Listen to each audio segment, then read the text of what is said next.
Good morning and welcome to this Rising Star Breakfast that we're doing for the third or fourth year in a row with our good friends at the Greater Hartford Arts Council. And we're delighted that as a result of Kathy Malloy's friendship with Henry Timms, that he is with us here this morning to talk about the 3 C's of a healthy society, and I can tell you we're in for a real treat. So welcome and good morning. Thank you all for being here. I just want to talk for a minute about the partnership that we have with the Arts Council, and this is, I said, the third or fourth year that Kathy and Nancy Wheeler and our team have worked together to help launch the annual Arts Council campaign that is so critical to the financial well-being of a number of organizations, arts organizations here in the region. I know Kathy will talk about this. This was supposed to be a full-day event. The weather has interrupted that a little bit, so the Big Red event will be postponed. I know she'll talk about it. But let me just say that our partnership with the Arts Council has everything to do with our mission about making sure that this region competes for jobs, capital, and talent. And I had the opportunity last night to hear a clip of a panel discussion that Colin McEnroe and John Dankowski were having on NPR.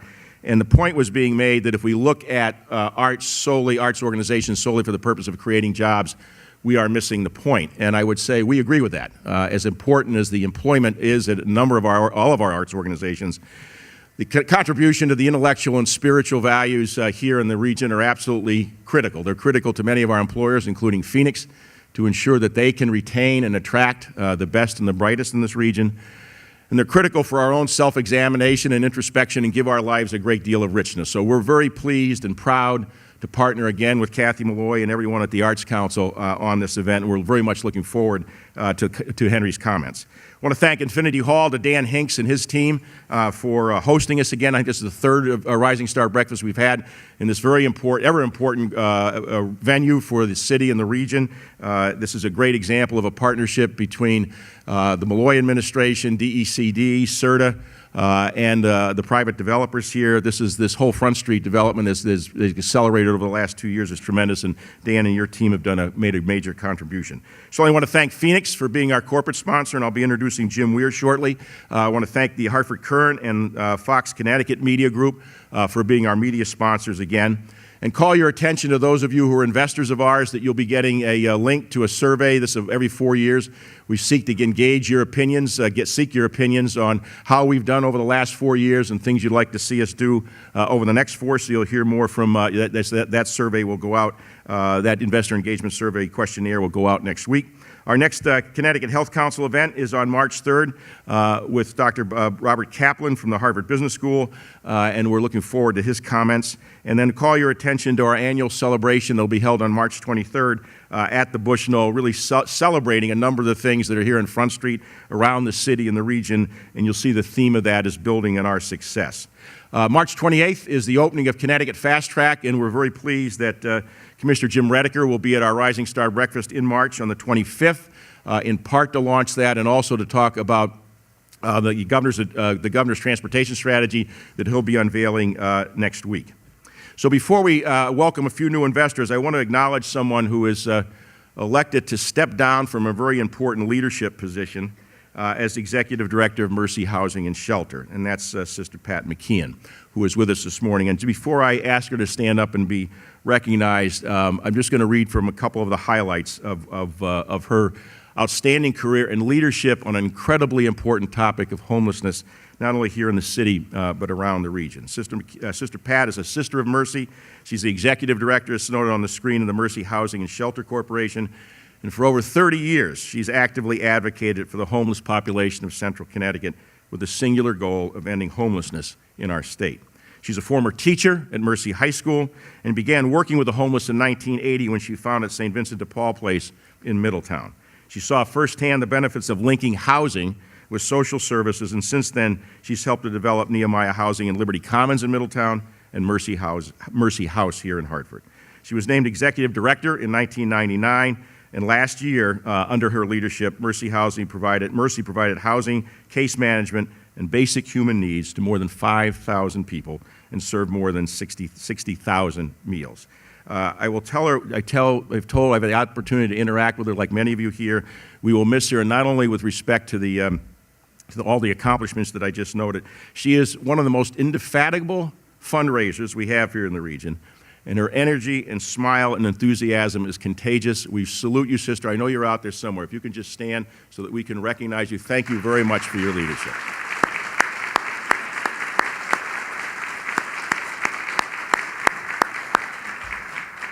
We have a couple of investors that we'd like to introduce and recognize, two new Hartford investors. One is First Experience Communications in Glastonbury, and Ira Yellen, I believe, is here. Delighted to have him. He's done yeoman's work for us and some of our entrepreneurial work. And then Hartford Performs, one of our new and emerging arts organizations here in Hartford, Ree Poirier-Campbell. If Ira and I know you saw Ree and Ira, are you both here? If you can stand, we can just recognize you. Thank you very much.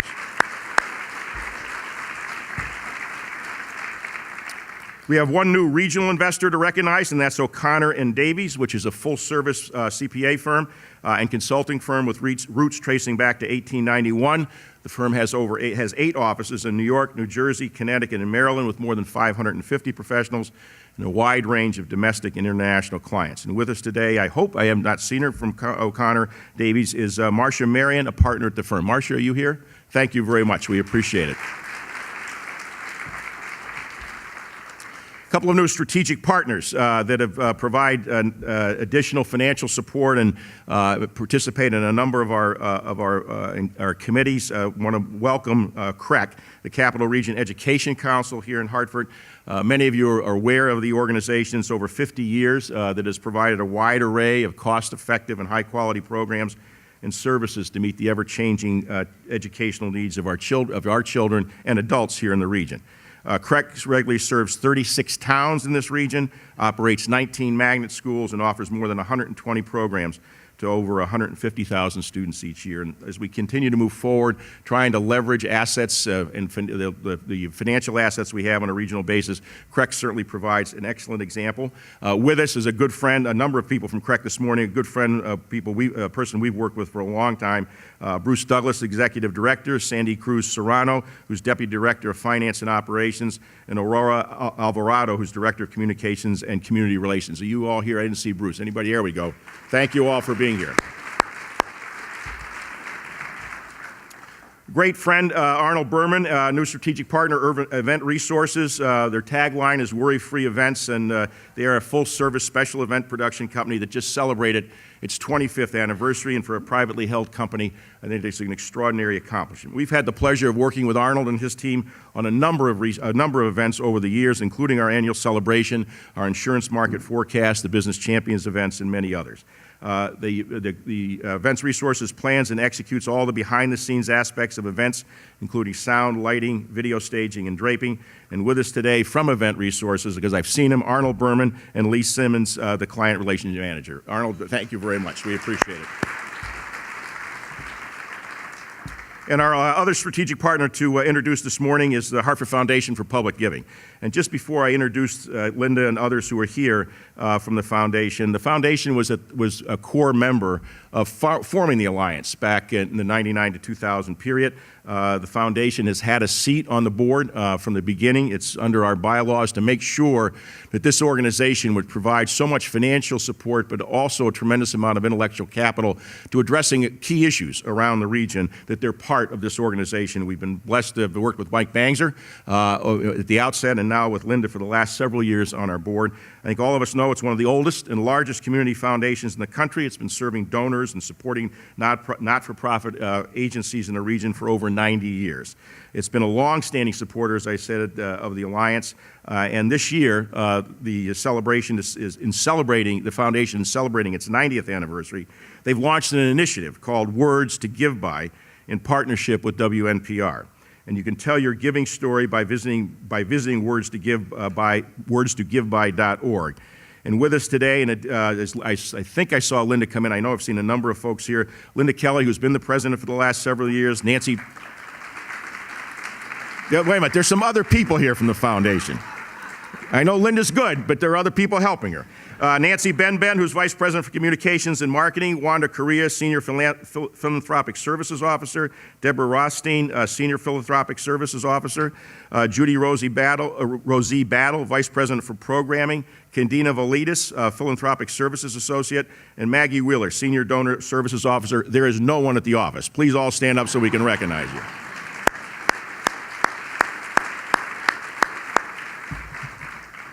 So with that, it gives me a great pleasure to introduce Jim Wehr, and who in turn will introduce Henry and get to the heart of the program here this morning. In introducing Jim, the thing I just want to say how important Phoenix as a company has been to this region for its entire time. Their engagement of their staff in numerous organizations providing the leadership, intellectual capital, and financial support has been extraordinary. They have been great friends with all the Jim and his predecessors. Bonnie Malley, we're very fortunate to have chairing our board now.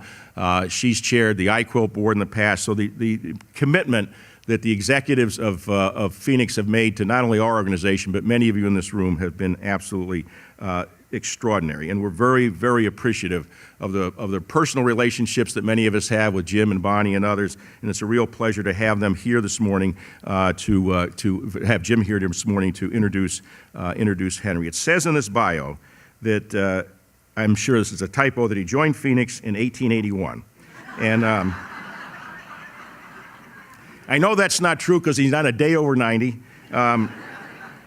But I can imagine with all the challenges in the financial services industry, there are probably days that he and Bonnie both think they've been there since 1891. Jim has been a great professional friend. He's been a tremendous supporter personally and of the organization. So it's with great pleasure that I introduce the president and CEO of the Phoenix Companies, Jim Wehr.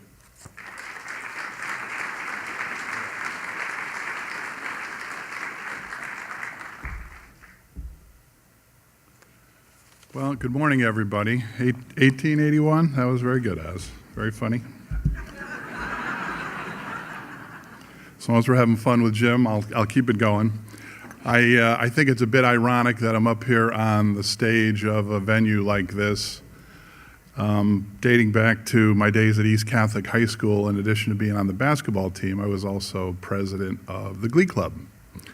And for Sister Ellen, who ran the Glee Club, the likelihood that I would ever have ended up on the stage of a venue like this, doing anything, singing, talking, I think she would have bet pretty squarely against that. So just figured I'd add on to Oz's fun with Jim this morning. So we're very pleased to partner with the MetroHartford Alliance and the Greater Hartford Arts Council. Finally, kicking off the campaign. We've had a couple of false starts due to weather. I don't need to get everybody off on that kick, but everybody is excited about getting the campaign started. I'm looking forward to the opportunity to chair, and as I've thought through what my mission is and spoken to Kathy and others about it, it's very easy to look at an assignment like this and say it's about raising money, and obviously, Kathy, I know that it is about raising money, so I'm not losing my mind here or losing track, but I think from a sustainability standpoint, it's about raising awareness, and it's about raising awareness of how the Arts Council works, entities that the Arts Council supports. I had the pleasure of having dinner last night with some of the folks who lead those entities, and it was really very eye-opening for me. In terms of the kinds of things that the Arts Council does and how important that is, and the interesting things that those folks do. I know at Phoenix we're going to do our part to raise funds and raise awareness, and we're very much looking forward to that. I also have the pleasure of introducing our keynote speaker this morning, Henry Timms, who was at dinner last night. A very, very interesting man. Dual citizenship, and I saw that put into play after dinner with a request for some whiskey. I appreciated that. I too have dual citizenship in that I'm half Irish, so I joined him in the after dinner drink. But Henry is the executive director of the 92nd Street Y, very, very important entity in the cultural scene in the city of New York. I think he's got some very interesting stories to tell about what they're doing and the arts. He certainly had everybody around the table very interested in their story, and I think his story this morning will be very powerful in terms of motivating people and interesting people. He is also the founder of GivingTuesday, a global day of giving that engages more than 27,000 philanthropic partners worldwide. He's a practitioner in residence at the Stanford Center on Philanthropy and Civil Society, and in 2014 was named Influencer of the Year by Nonprofit Times. Before I introduce him, I also asked him what I might be able to add that was interesting and not in his bio per se, but great-great-grandfather was Francis Scott Key. So I said if there was ever somebody that was born to work with the arts and support the arts, it's somebody who's got that kind of relation in their background. So I think we'll all find Henry very interesting this morning. I certainly look forward to hearing his comments. And I encourage you all to help support the campaign. Writing a check is very important. Kathy and I both know that. But I think to the extent you can increase your knowledge and awareness of the arts and the Arts Council and what the Arts Council does, it'll make it that much easier to support the Arts Council and what they do. So I would strongly encourage you to do that, because I think that's really the sustainability that helps everybody appreciate how important the arts are to the community of Hartford. So with that, Henry.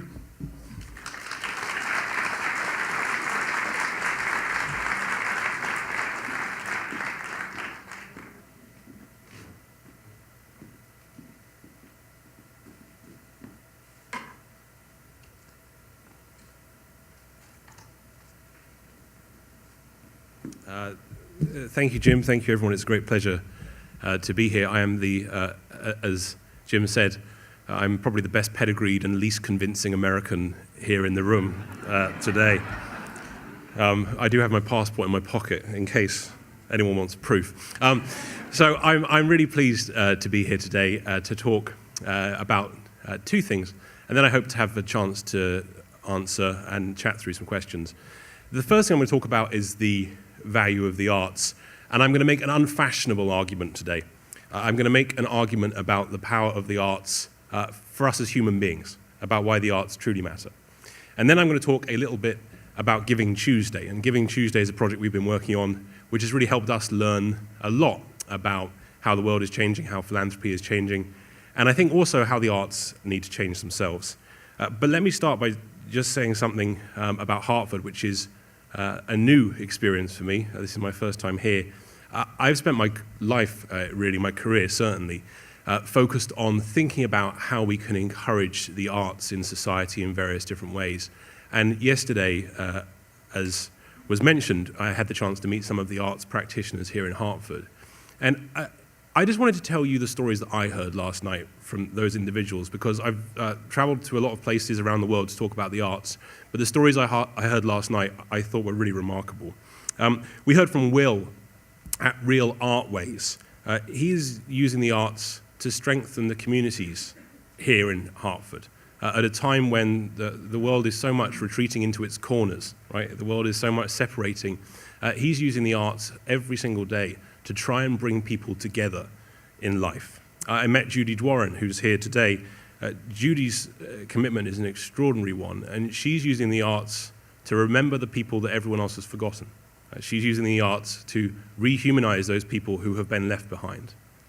I met Catherine from the Harriet Beecher Stowe Center, who of course is doing work that isn't just driving tourism here, but it's also helping us remember. It's helping us look back to look forward. It's taking a great tradition and reinventing it for a new generation. And I met Stephen from the Heartbeat Ensemble, a theatre director here.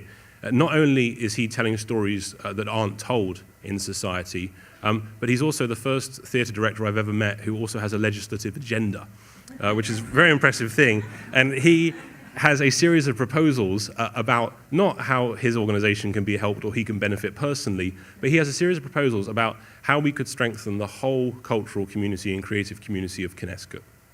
Those were 4 stories out of the 150 stories represented by the organizations part of the council.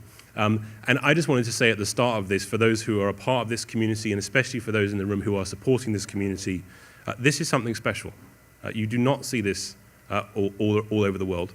You have something really unique and special here in Hartford, and of the things which make these things happen, all these people are able to invest in the community here because you invest in them. And those were just 4 of the 150 stories that could be told, and I just wanted to say at the start what a privilege it is to spend time amongst such exceptional colleagues.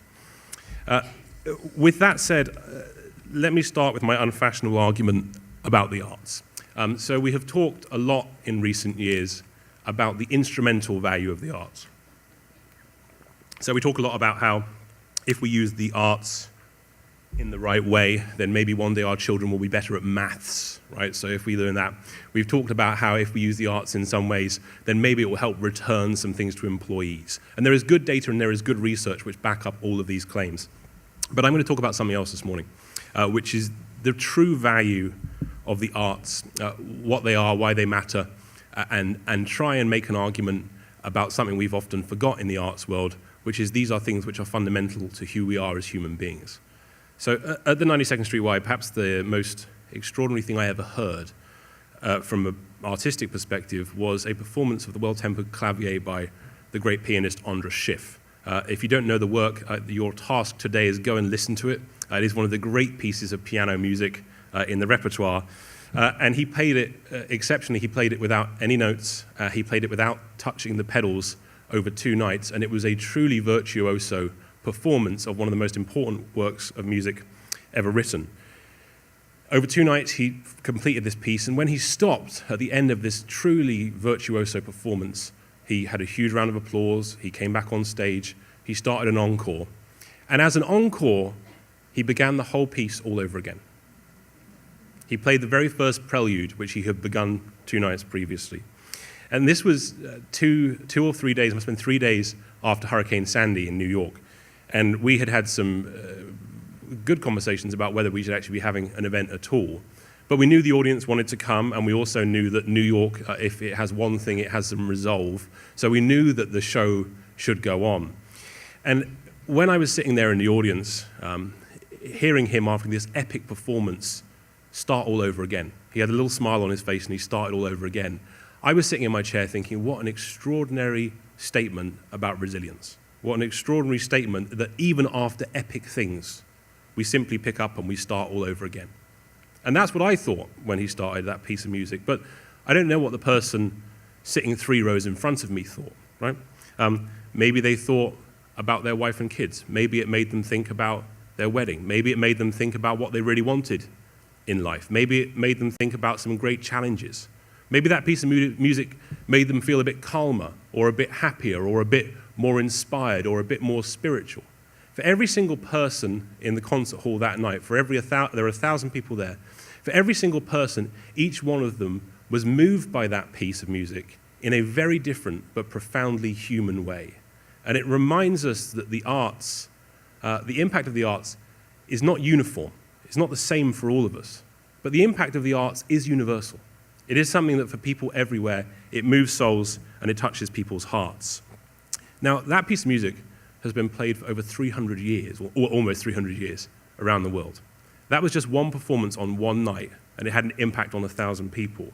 But it's been played very badly by, in small rooms, by small children plonking away at the start of it. It's been played extraordinarily well in the most beautiful concert halls in the whole world. But for over almost 300 years, almost as old as Jim is, for almost 300 years, that piece of music has been played countless times, and every time it has really grabbed to people and made them consider a slight bit more what it means to be human. And what is true of that piece of music is true of the great songs, it is true of the great paintings, it is true of the great dances. What the arts do at their very best is actually get us all to take that moment and reconsider what it means to be human beings. As the great English writer Stephen Fry once said, without the arts, we are simply monkeys with credit cards. So at the 92nd Street Y, we're a community centre serving over 300,000 people a year.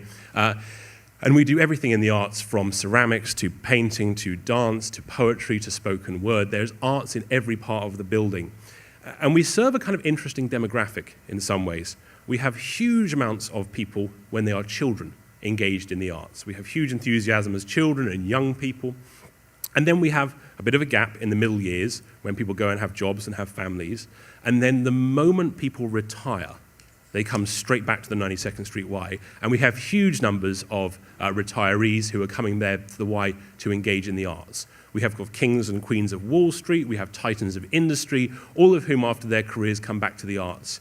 And it always makes me think every day at the Y, as we think about the kind of human experience, you have this huge enthusiasm for the arts when we are children. Everyone here as a child enjoyed the arts, right?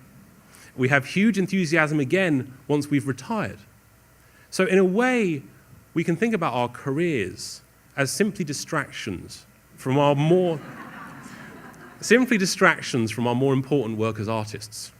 And I think that's a really, really important idea. Before we were bankers, before we were lawyers, before we were politicians, we were artists. Being artists is the most human thing of all. If you look back to some of the earliest evidence of mankind, it is art. You look on the walls of the caves in Lascaux in France, and you won't see P&L, right? You won't see people with ledgers. There are no spreadsheets, right?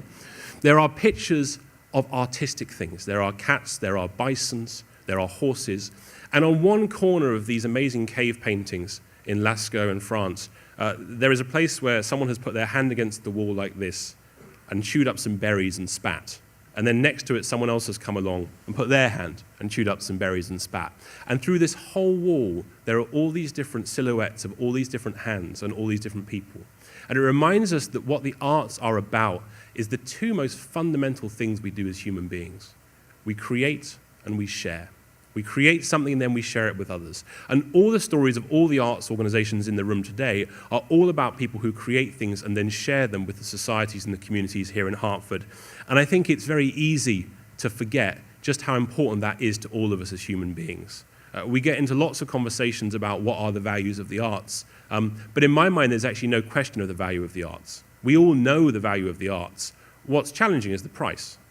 Right? Where we get into trouble with the arts is actually trying to work out how much money we should spend on it. But just in the way that you can't measure a marriage by the price of the wedding, you can't measure the arts by the price of a concert. We really have to think carefully about how we can reimagine the value of the arts in society today. So I actually asked one of my colleagues at the Y, I told them I was speaking here, and I said to her, what shall I say about the arts? And she does all of our educational outreach work, so she works with kids in the public school systems throughout New York. And I said to her, what should I talk about today? And she said, you should talk about the project we did with Terezin, around the idea of Terezin. Now, for those who don't know, Terezin was a concentration camp outside of Prague. And she, our educational outreach director, actually put together a whole series of events which showcased some of the art, the poetry, and the music created both by and for the children who were in that concentration camp. When she talked about why she thought this was important, she said this about this project. She said, it was through the arts that these children will be able to express their humanity at a time that the world silenced their voices. And it was the artistry that they created that has lived on for eternity to teach us all about our own humanity, resilience, and hope. Without the arts, she said, the voices of our societies die. We think a lot about the arts, and we enjoy the arts a lot, but sometimes we should remember, too, they are the most profound statement of what it means to be human beings. They are the profound statement about when we are at our best at our societies. They are also the way we remember those moments when we are at our very, very worst. Now, here in Hartford, I've had a great chance to meet some of the people involved in the arts world, but I want to say a couple of things as an out-of-towner about why I think the work of the Arts Council is so important. The first is to say something about unrestricted funding. There are no greater words in this universe than unrestricted funding. But let me tell you why unrestricted funding isn't just an argument about arts organizations wanting blank checks. Unrestricted funding is so important because people need to explore. If there is one thing the arts is driven by, and indeed it's the same thing which science is driven by, it is a sense of discovery. People need to be supported to try and find out what is new. And just as in the science world, the greatest moments in science have been those moments of discovery which began by people empowering people simply to experiment. The same is true of the arts. The internet came about just like that. Some of the greatest works of art have come about just like that. So unrestricted funding matters so much because it allows people to be free. But I'll say something else too, as a practitioner. we endanger sometimes the arts because we try to get them to do too many things. We try and get the arts to solve all of society's problems one by one. And sometimes, too, we try and get them to solve the problems that are most important to funders but least important to society. Right? So one of the things about unrestricted funding which is so important is it both empowers discovery, but it also lets people follow their passions. And I always believe the way you will get the best from the arts is if you invest in people's passions. So I think that's a really, really important idea. But I also think we should recognize, too, the impact the arts does have here in Hartford and on the community. I read a survey which was sent to me before this event, which I really thought had some pretty impressive numbers, which talked about the prosperity of the arts here and that it generates $230 million in economic activity, it supports 7,000 jobs, it delivers $21 million in taxes, it generates an additional $82 million in event-related spending for events. These are some impressive numbers around what the arts is generating in economic terms. But if you want to make a real argument for why the arts matter here in Hartford, or indeed anywhere else, I think it's simple. Just imagine if they weren't here. Right? Imagine a Hartford where in every place you know one of the arts institutions, in every place you used to see creativity, in every place you used to see the organizations and societies coming together. Imagine the Hartford where in every place you used to see that there was the emptiness. There was simply nothing there. Imagine those options weren't available. I was hearing earlier that now every single night there is something important to do in Hartford, so much so you can't do everything. Imagine there was nothing. Imagine what that would mean for you as parents, for your friends, for your employees, for your lives, for your retirements, for your kids. The arts are the things that, if we get it right, make our societies vital. They're the things that invest in ourselves. They're the way that once in a while we manage to reach out of ourselves, break those borders of self-interest, and try and understand what it is like to be something else. That is what healthy societies are made of. They are made of the things created by the arts. So I couldn't be more encouraging and enthusiastic for those people in the room who support the arts to remember the thing you are supporting is not just a nice to have. The thing you are supporting is a must-have, and it really desperately needs the support of people like you. Because one of the great challenges of the arts is, since its very beginning, it has needed great patrons.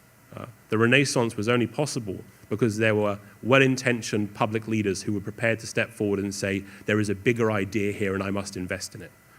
The things which most neatly fit on spreadsheets are not necessarily the things which are most valuable to society. So for everyone here who is part of an organization which can get behind the arts, let me encourage you anew to support the arts, not just for the amazing things they will do for your business, but let me encourage you for the amazing things the arts will do for your society and the amazing things the arts will do for humanity. Thank you.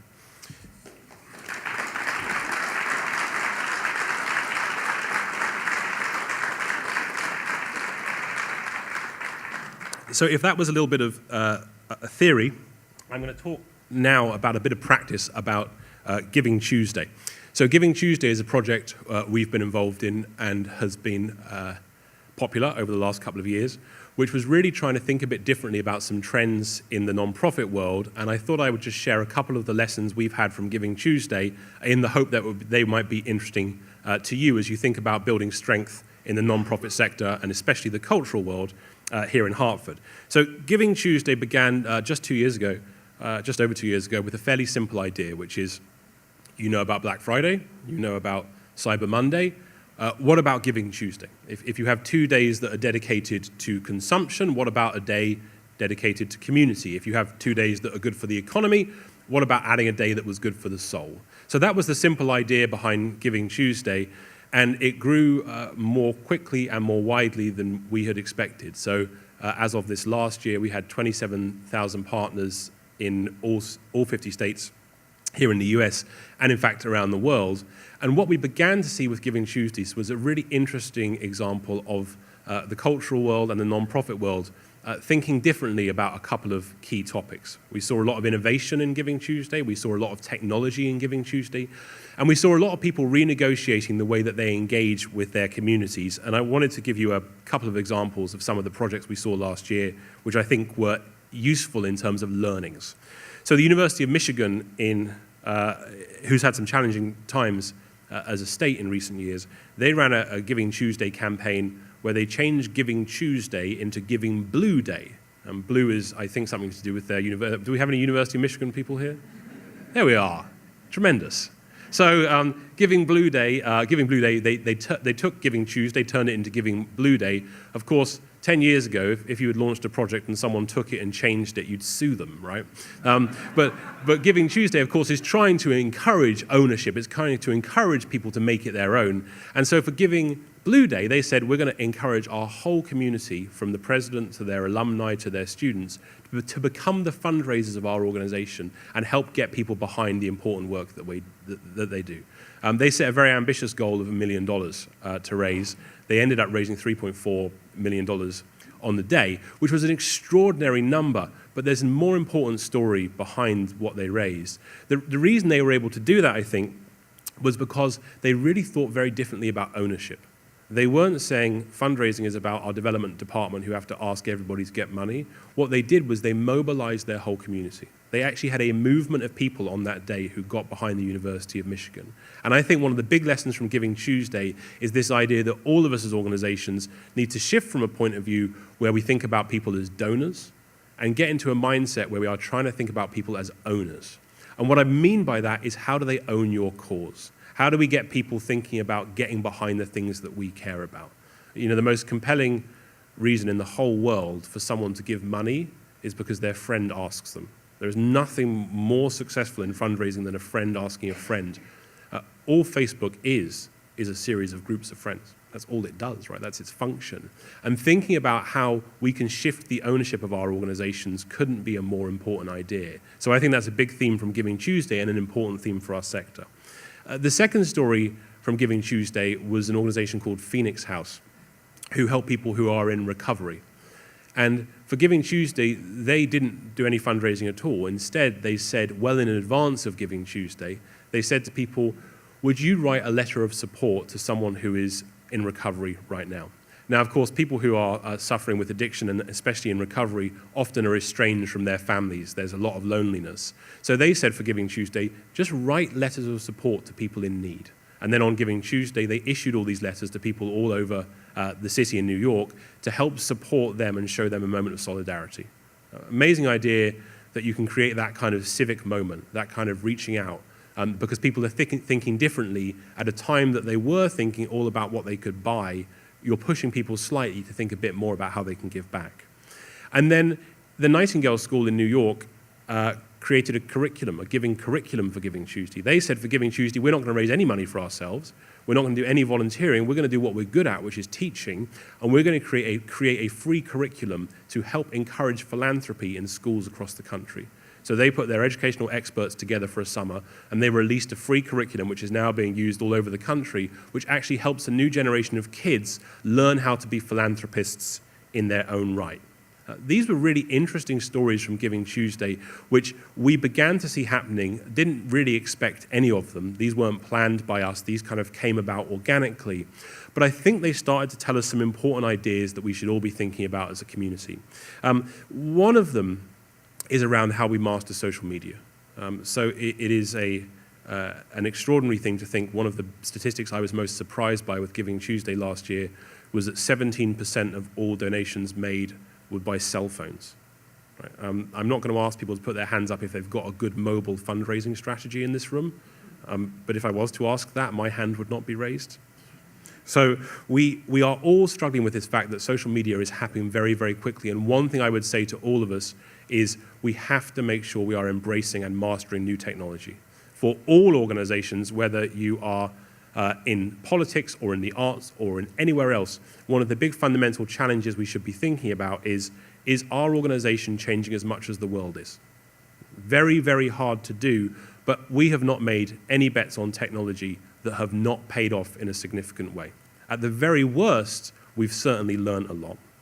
And then finally, I think the thing that we've learned from Giving Tuesday, which has been really important, and I think is such a good reminder of why the work of the Arts Council matters so much, is it's so important we tell shared stories.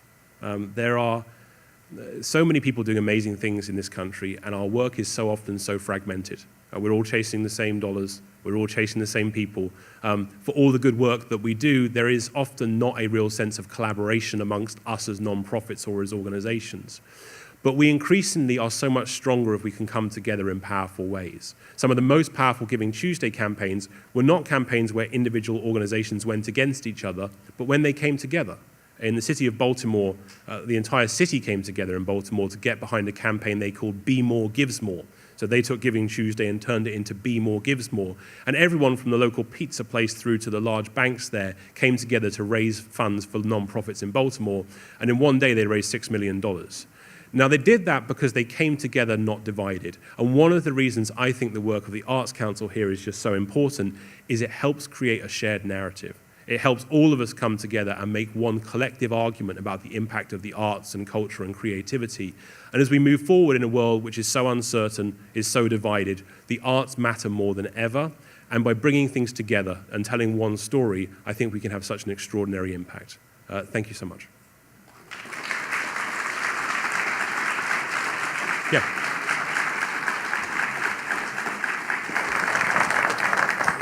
So.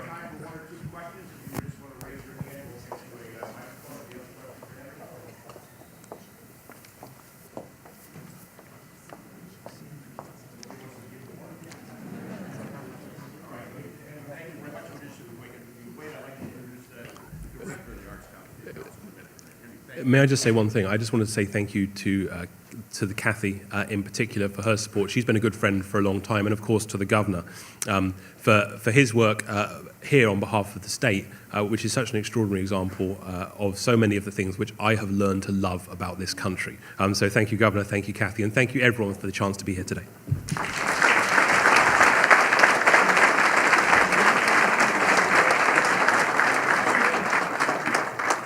Henry, thank you very, very much for the inspiration and the guidance. I had a chance to talk to both Kathy and Henry on our radio interview, and it was all that I heard here was just a tremendous elaboration. By the way, there is a video of Henry and Jim singing our Star Spangled Banner last night at the end.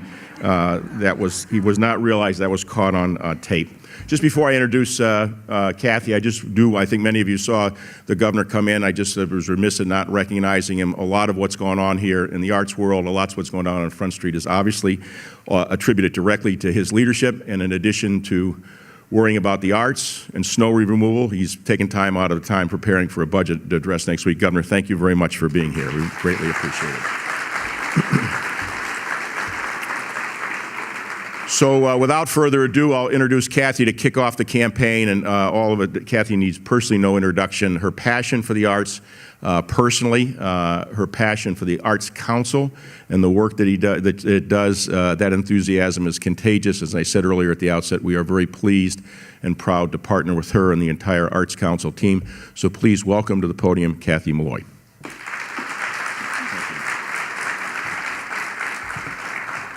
Well, thank you all for coming. Thank you, Henry, for your great remarks. It's great to have you here in Hartford, and we got to get you and the kids back over the summertime. And thanks, Dan, for showing up this morning. So we are really thrilled to be here this morning. Thank you, Oz and the Alliance, for hosting. I also want to thank Jim for being with us this morning, for sharing dinner with us last night, and also for all the support that Phoenix has given over many, many years to the Arts Council. My chairman of my board, Charlie Gill, is here this morning, and many of the members of our board of directors. And I would really be remiss not to acknowledge my staff, because I can absolutely do nothing without my staff. And we are starting off on our campaign now, which is going to take a lot of hard work. So to my staff, why don't you stand up for a minute? And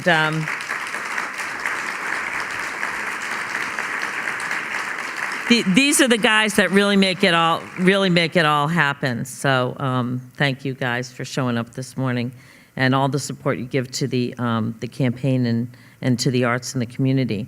The Greater Hartford Arts Council is home to hundreds of arts, cultural, and heritage organizations that make our community strong, celebrating diversity, sparking innovation, driving the economy, and ultimately uniting us all. At the Greater Hartford Arts Council, our focus is on a strong, thriving arts and cultural institutions. We provide grants and services to more than 150 arts organizations, as well as promote the power of art through community partnerships and public outreach. The arts are part of our everyday lives. I hope you all agree that arts and culture are the backbone of this community and all communities.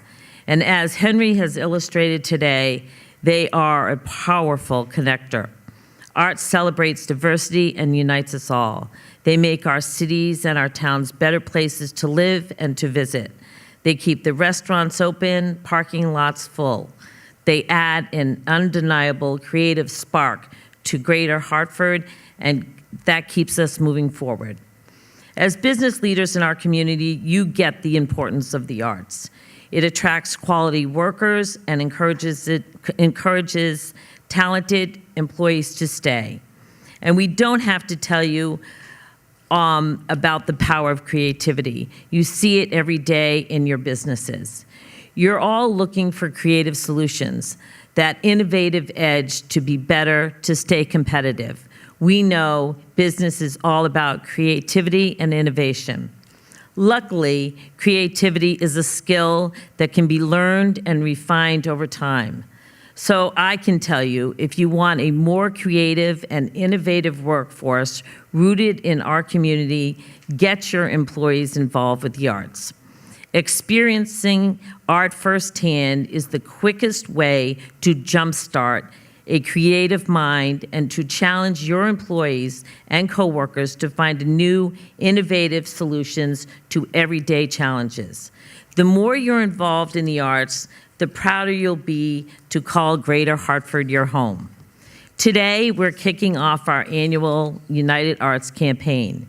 It's a community-wide fundraising effort to support the arts, cultural, and heritage organizations that rely on stable funding from the Arts Council to inspire all of us to be more creative.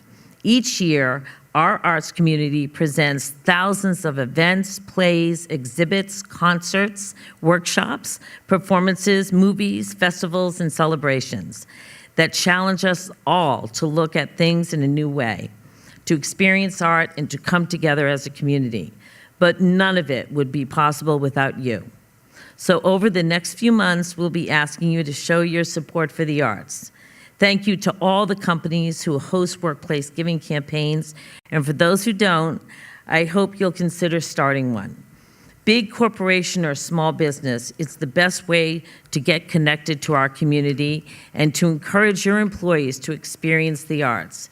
If you'd like more information, please drop your business card in the bowl at the registration table out front, and we'll connect you and talk to you about how your company can become more involved in the arts.